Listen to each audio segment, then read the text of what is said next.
And welcome to Jamie's AP Research final presentation. Jamie, you are welcome to begin whenever you're ready. All right.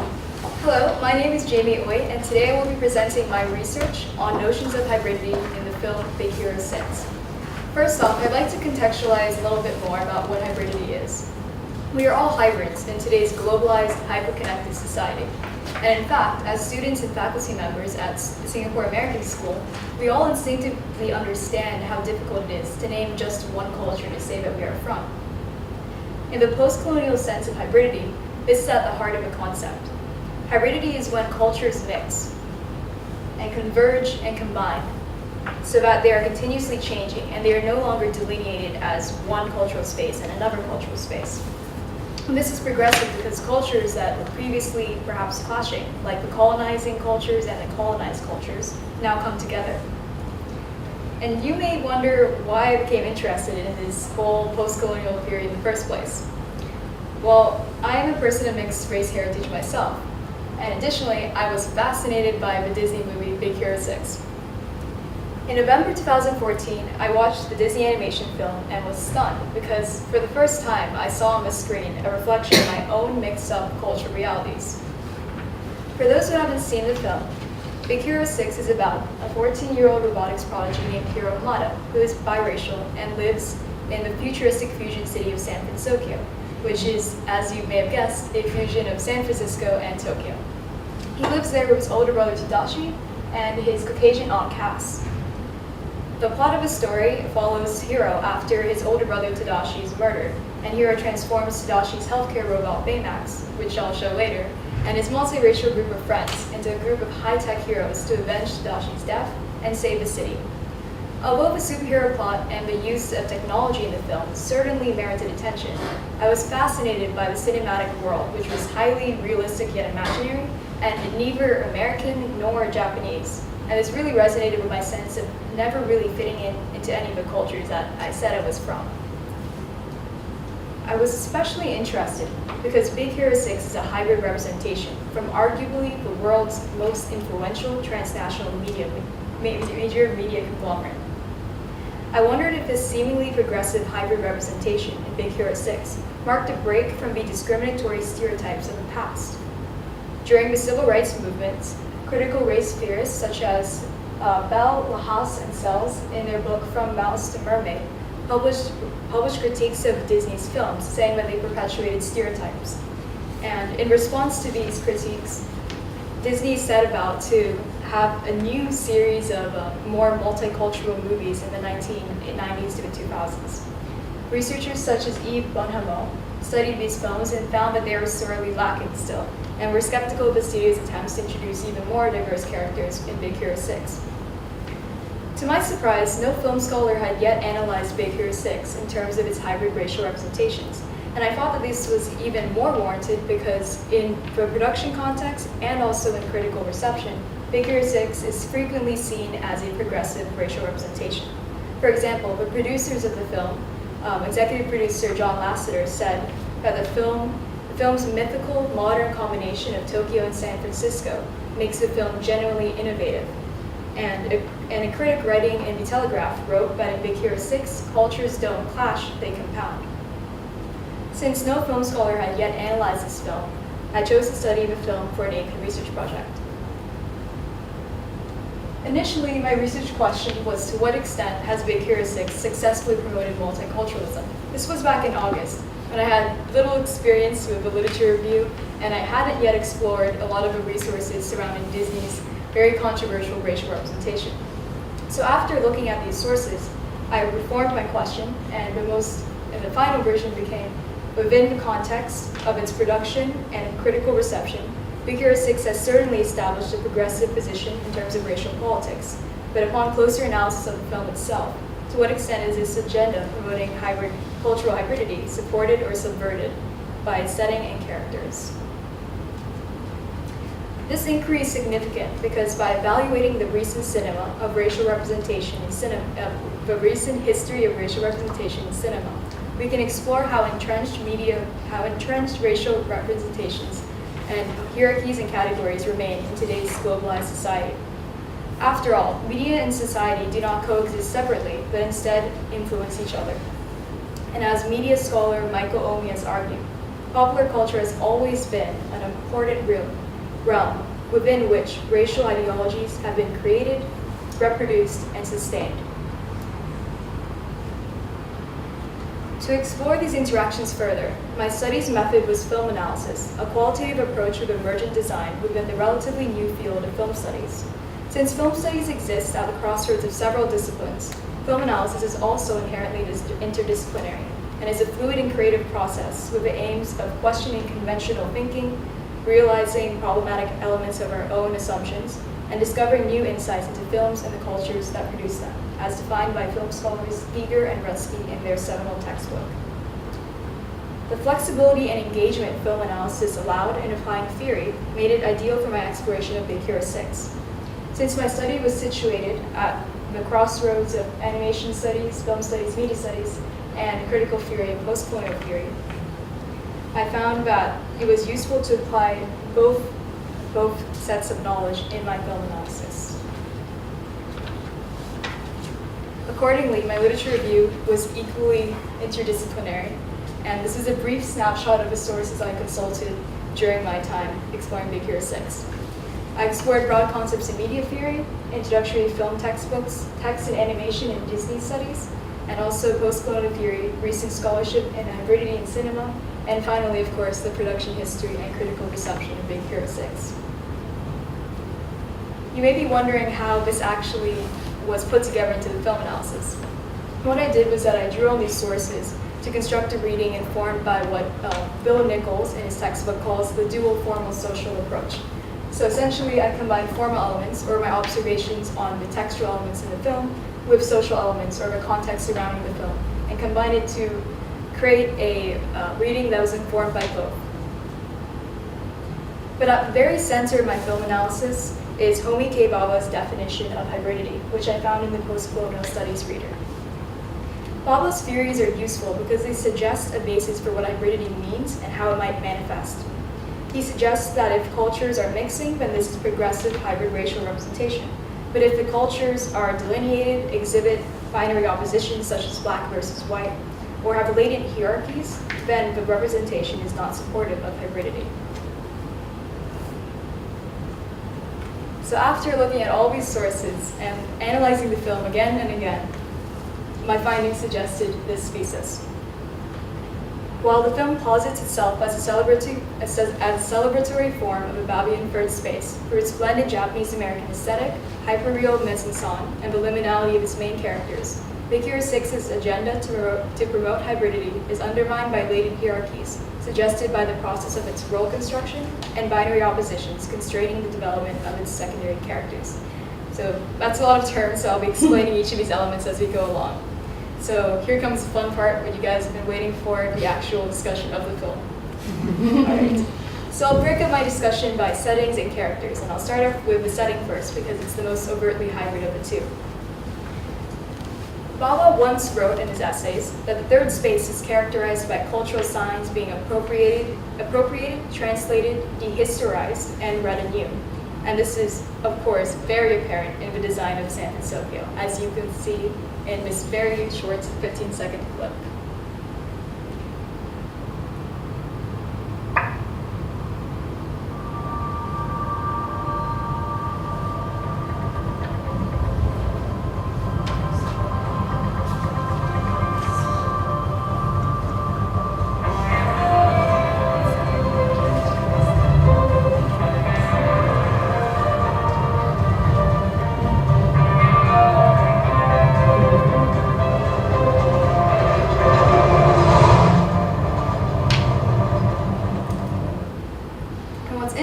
That this is the clip that opened the film. So in the first 15 seconds, you get this very exorbitant blend of Japanese and American elements. So within that 15 seconds, you may have noticed, for example, with San Francisco Trans-American pyramids surrounded by what looks to be Japanese wind kites. And then also you may have noticed the cable cars that are Japanese roof style, but they are still in the windy and the hilly streets of San Francisco.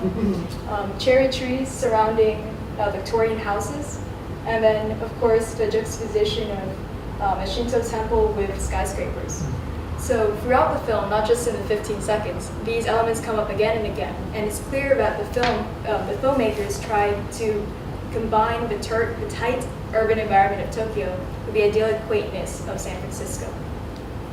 And this fits Bhabha's definition of a third space, where it's a reinterpretation of Japanese and American elements.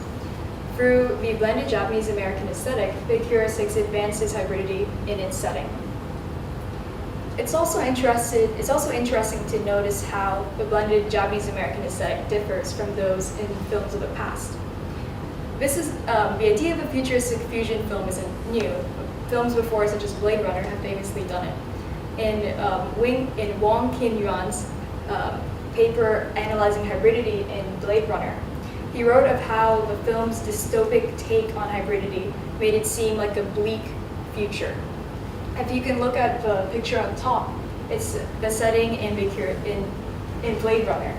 It's a street where in Los Angeles, 2019 about, and it's very grimy. The Asian immigrants live mainly at a lower economic status than the white people who live there.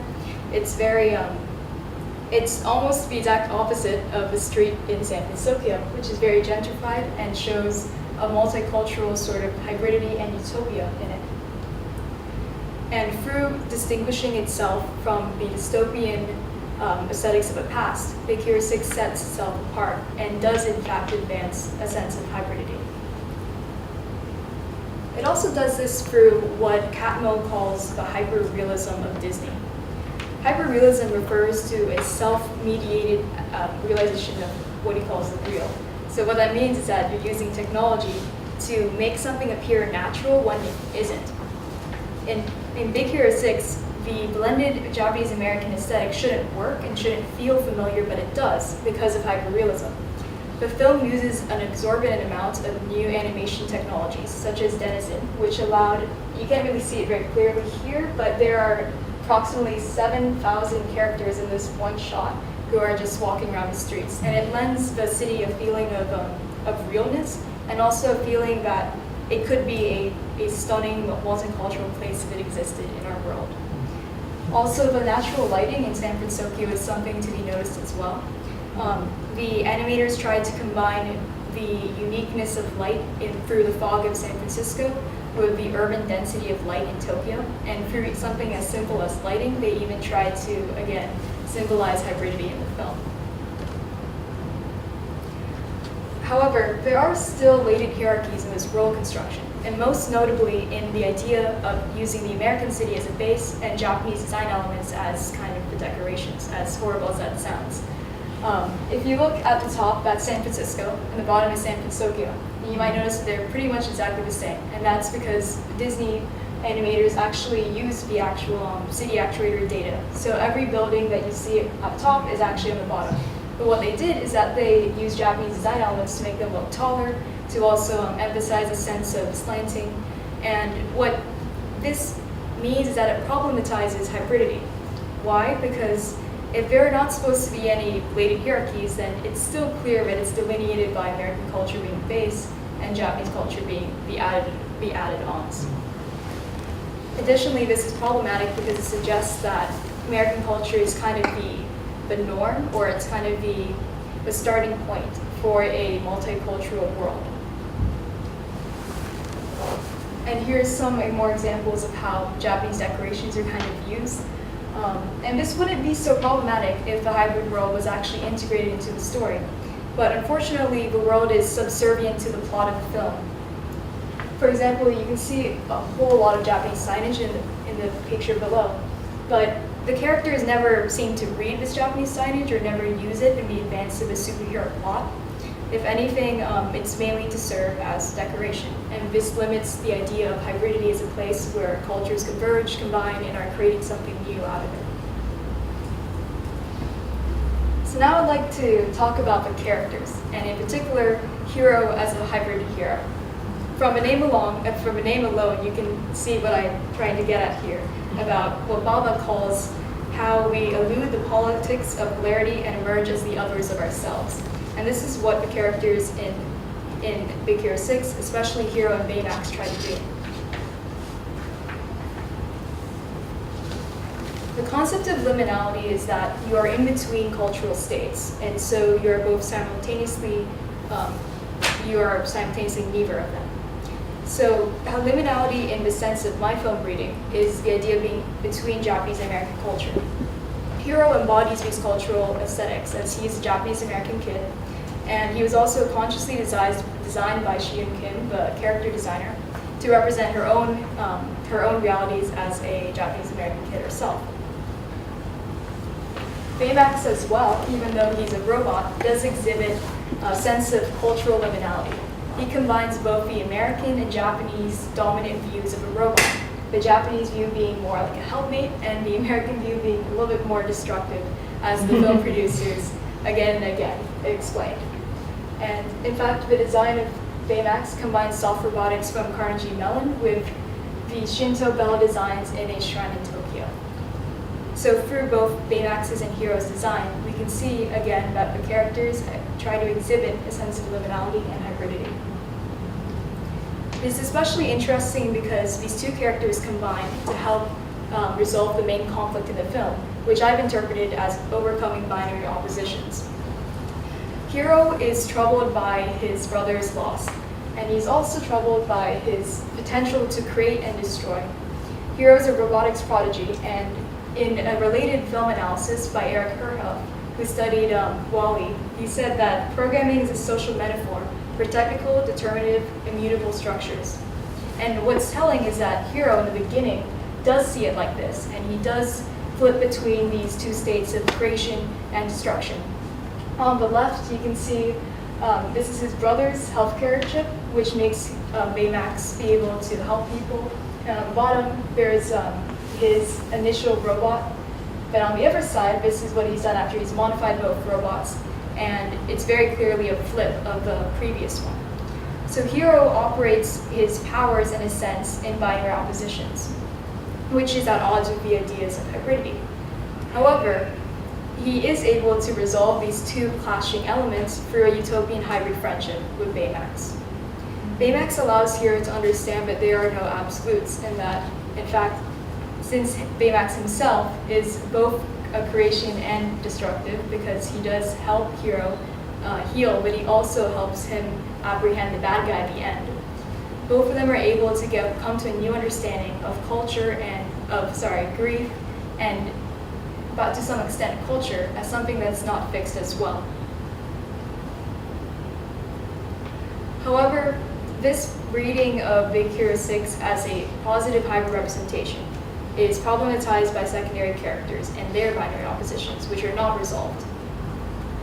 The characters that surround Hiro and Baymax attempt to reverse stereotypes, but by reversing them, they do not remove them. And this is the main problem of the characters in the film.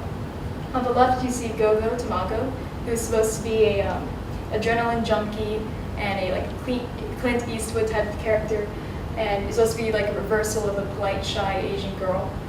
And at the bottom, you see Honey Lemon, who's a very clever and smart and sweet Latina scientist who is supposed to be a reversal of the more overly sexualized Latina that we see on the screen. What's interesting is that, in particular, Wasabi Ginger, who's the African American member of the team, there is a scene where he actually screams when he should be scared, and he represents the reversal of the stereotype of African Americans as people who are kind of the scary bad guys or the muscle men. He, in fact, is actually a risk-averse neatnik. And then at the bottom, you have Fred, who looks to be the slacker type, that he's coming from low socioeconomic standing, but he actually is the wealthiest of them all.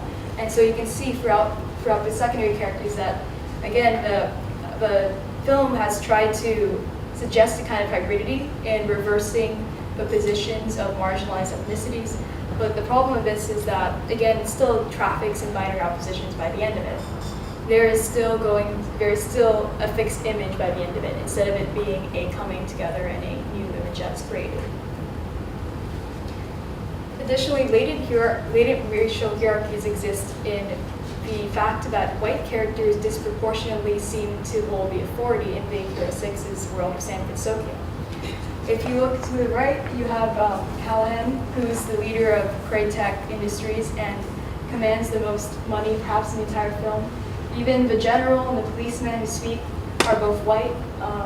Aunt Cass is white as well. She's kind of like the matriarch of their family. And even Fred, who looks to be the slacker type, actually owns the most money out of everyone in the superhero team. And of course, Callahan also is the person who has the power to sort of deny Hero acceptance into the university that he wants to go to. So it seems disproportionate that in a film that's supposed to celebrate hybridity, and in a film combining two cities, Asian and American, that it would have so many white characters have sort of naturalized white privilege in this world as well. So what does this all mean? I would argue that although a reading of Big Hero 6 seems to matter only to media scholars, it matters to anyone who cares about racial representation, because through the film, we can better understand how naturalized certain racial ideologies are. It is ironically fitting that John Lasseter calls San Francisco the modern mythical place, because it is mythical in the sense that it does represent a hybrid utopia, but it's doubly mythical because that hybrid utopia is flawed and doesn't exist. In terms of the media industry, I would recommend that Disney should develop more characters with secondary characters with more developed backstories so that they do not merely reverse stereotypes. And also in future studies for animation and film studies, they should seek to further study the influence of animation and new technologies, as they may serve, like hyperrealism in the film, to naturalize seemingly okay racial ideologies. And in contrast to the Orientalism and tokenism of the past, Big Hero 6 does pave the way for more progressive racial representations, but it's not there yet. Like Hero says in the film, we must look for new angles, and like film studies itself, with its power to analyze society self-respectively, it is up to us to kind of save our own cities of San Francisco. Thank you for listening.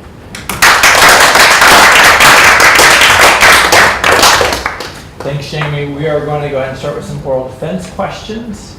And question number 1. Okay, so you had a lot of resources. And so what was the most important source of information you found while conducting your research, and why was it the most important?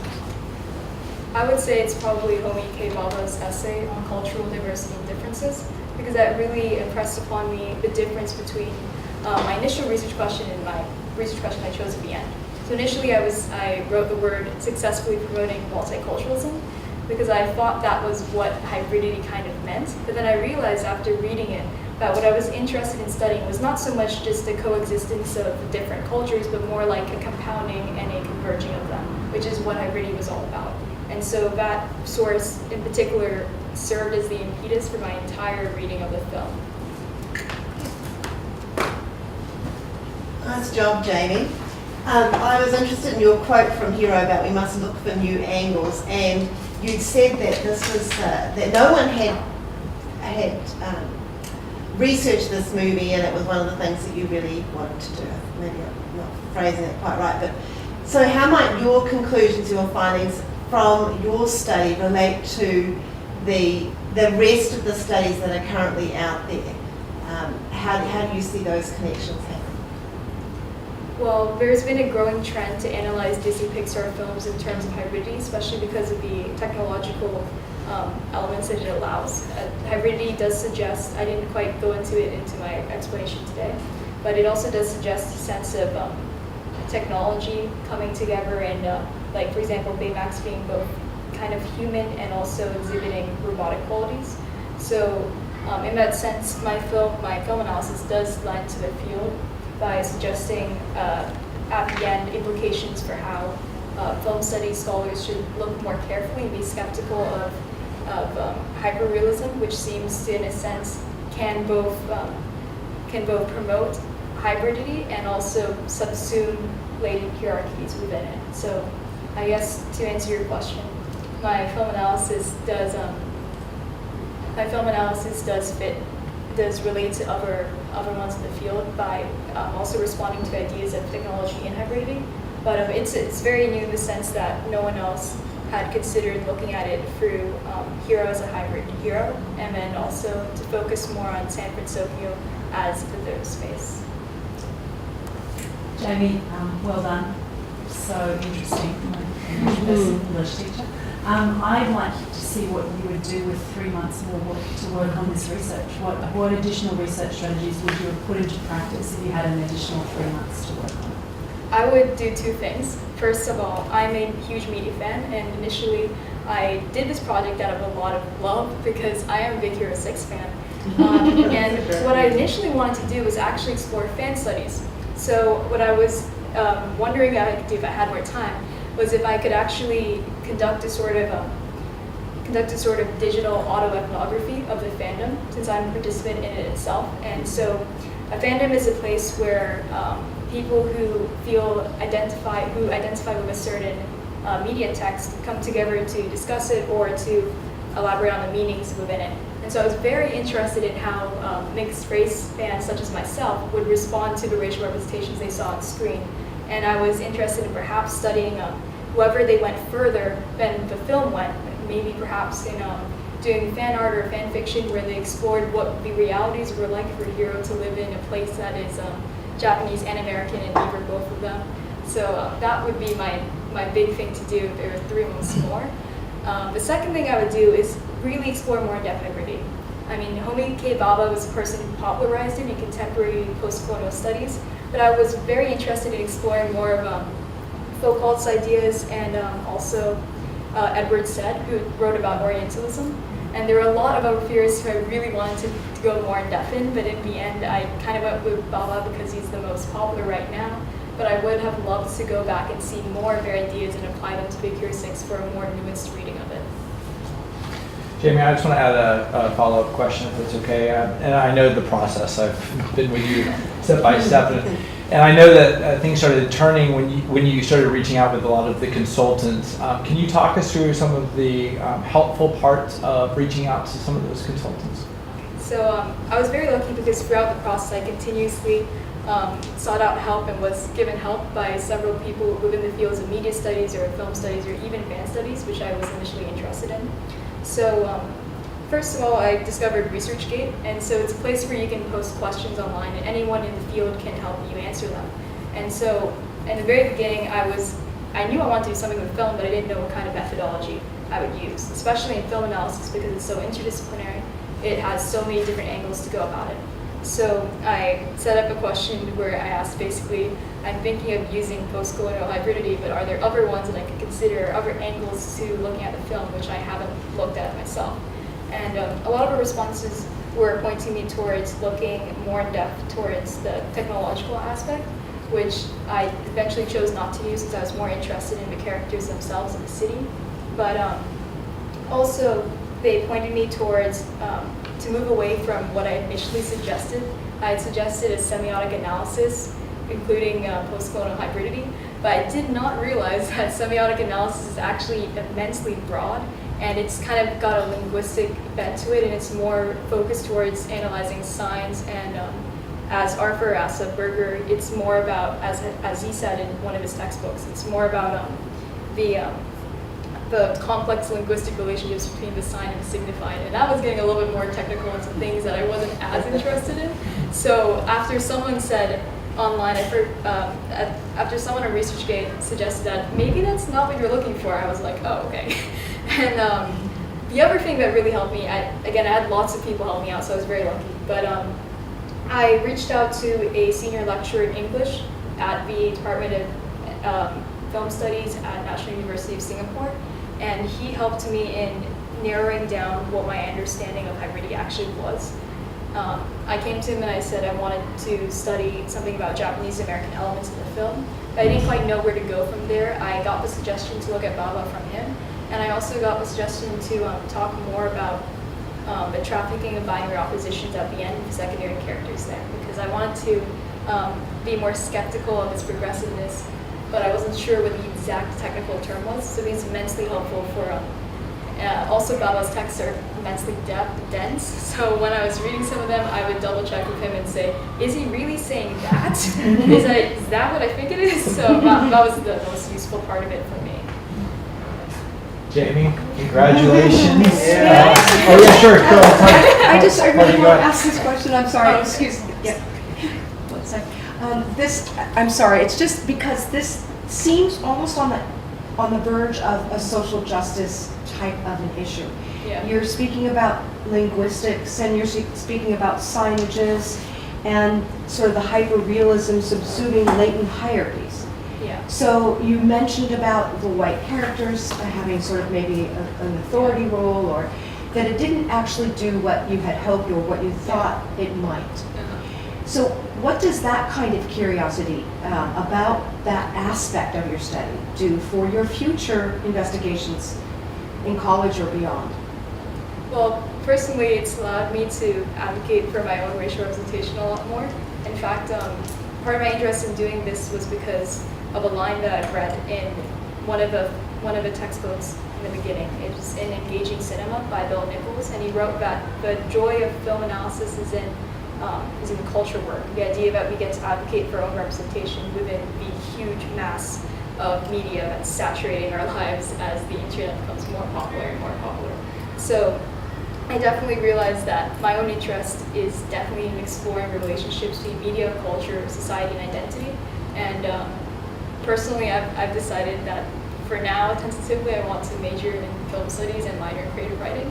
But also, in terms of future research, I would love again to do a fandom study, but I would also like to perhaps relate this to other hybrid texts in Asian American cinema. This is only one of many, and another ideal one would be there's Avatar: The Last Airbender, which is an Asian-inspired American TV show, which was critically acclaimed back in, I think, the early 2000s. And it involved kind of a hybrid world as well. But it was more interesting because they actually took ideas of Buddhism and Taoism and put it within the story.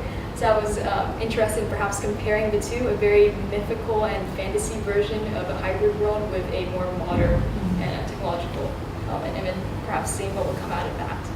Yeah.